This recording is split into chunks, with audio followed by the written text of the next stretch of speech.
La plupart des Juifs de l'époque de Jésus cherchaient un libérateur politique et culturel, pas un sauveur du péché. Ils s'attendaient à ce que Jésus brise le joug romain et établisse Sion comme la capitale du monde. Acte 1,6.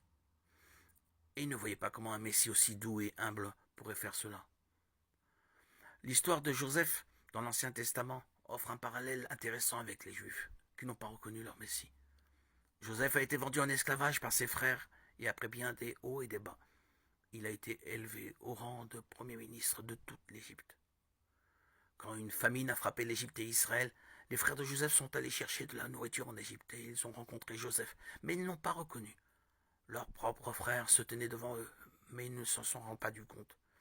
Ils ne l'ont pas reconnu pour une raison très simple, ils ne s'attendaient pas à cette apparence-là. Ils étaient habillés à l'égyptienne, parlaient comme un Égyptien, ils vivaient comme un Égyptien. L'idée qu'il puisse s'agir de leur frère disparu depuis longtemps ne leur a jamais effleuré l'esprit. Joseph était un berger hébreu, pas un membre de la famille royale égyptienne. C'est ainsi que la plupart des Juifs n'ont pas reconnu, ne reconnaissent toujours pas Jésus comme leur Messie. Ils s'attendaient à un roi terrestre,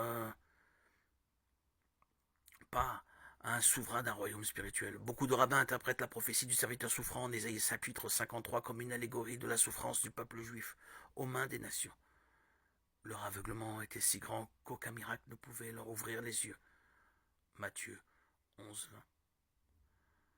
Pourtant, beaucoup de contemporains de Jésus l'ont reconnu, à l'instar des bergers de Bethléem, Luc 2:16-17, de Simon dans le temple, d'Anne qui parlait de Jésus à tous ceux qui attendaient la délivrance à Jérusalem, de Pierre et des autres disciples, Matthieu 16:16.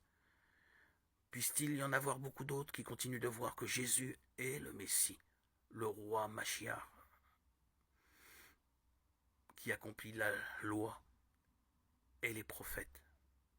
Matthieu 5:17.